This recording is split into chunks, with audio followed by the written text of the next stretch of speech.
2026માં જાણકારો એવું માની રહ્યા છે કે 2025 જેવું વર્ષ સ્ટોક માર્કેટ માટે કદાચ નહીં હોય, એનાથી સારું હશે.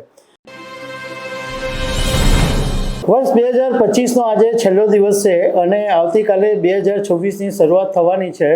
ત્યારે આજે તમારી સાથે સ્ટોક માર્કેટ વિશે વાત કરીશ કે 2025માં તો સ્ટોક માર્કેટ એટલું બધું રોકાણકારોને ફળ્યું નથી, કારણ કે લગભગ 11 મહિનાથી બજાર આમ થોડું ઠંડુ જ રહ્યું. કોઈક વખત ઉછાળા માર્યા, પરંતુ મોટે ભાગે બજાર એકદમ સ્લેક જ રહ્યું. પણ 2026માં જાણકારો એવું માની રહ્યા છે કે 2025 જેવું વર્ષ સ્ટોક માર્કેટ માટે કદાચ નહીં હોય, એનાથી સારું હશે. તો આના વિશે તમારી સાથે વાત કરીશ.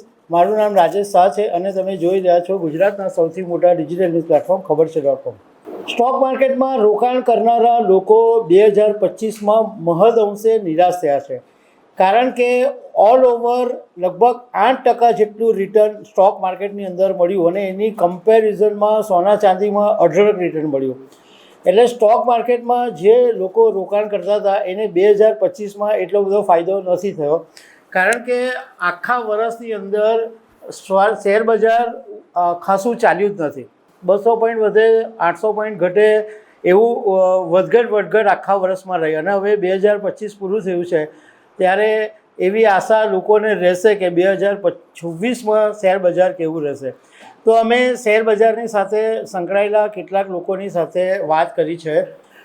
સુરતમાં south Gujarat shares and share brokers એસોસિએશનના ચેરમેન અયુબભાઈ યાકુબ અલી સાથે અમે વાત કરી. તો એમણે એવું કીધું કે 2026માં એવું લાગે છે કે રોકાણકારોએ defence sector, FMCG sector, metal, power અને એનર્જી, એની અંદર ગ્રીન એનર્જી, ઈવી બધું જ આવી જાય. આ સેક્ટરો છે એ ઇન્વેસ્ટરોએ ઇન્વેસ્ટમેન્ટ પર્પઝથી ધ્યાનમાં રાખવા જોઈએ છે. ટ્રેડિંગ પર્પઝથી નહીં, પણ લાંબા ગાળે રોકાણ કરવા હોય તો આ સેક્ટરની અંદર ઇન્વેસ્ટમેન્ટ ફાયદાકારક હોઈ શકે છે.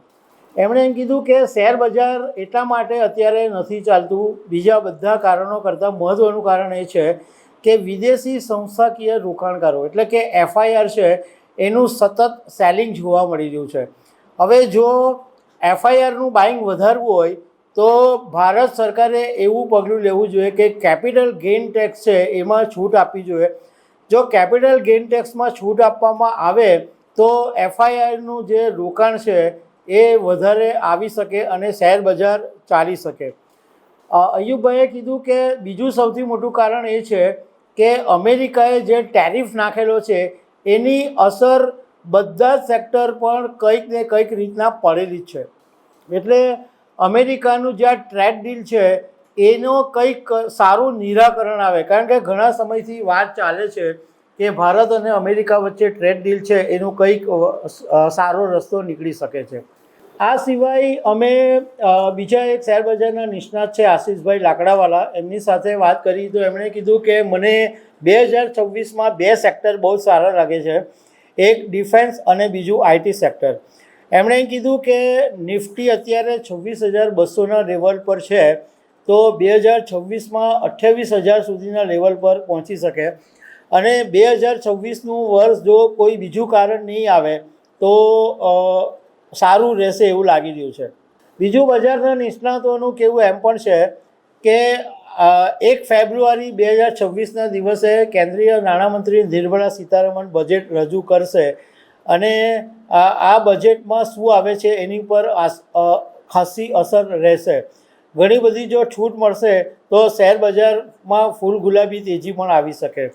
બીજા કેટલાક નિષ્ણાતોનું કહેવું એમ છે કે 2026ની અંદર આઈટી અને ટેકનોલોજી શેરોની અંદર ખાસ ધ્યાન રાખવા જેવું છે, કારણ કે એઆઈનું ડેવલપમેન્ટ બહુ ઝડપથી વધી રહ્યું છે, તો આઈટી સેક્ટરને ફાયદો થઈ શકે છે.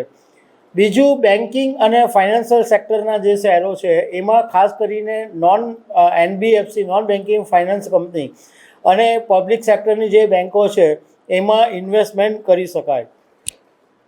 ઓટોમોબાઈલ્સનું સેક્ટર પણ 2026માં સારું રહેશે, તો ઓટોમોબાઈલ્સ સાથે સંકળાયેલી કંપનીઓના શેરોમાં પણ ઇન્વેસ્ટમેન્ટ કરી શકાય એવું કેટલાક નિષ્ણાતોનું કહેવું છે.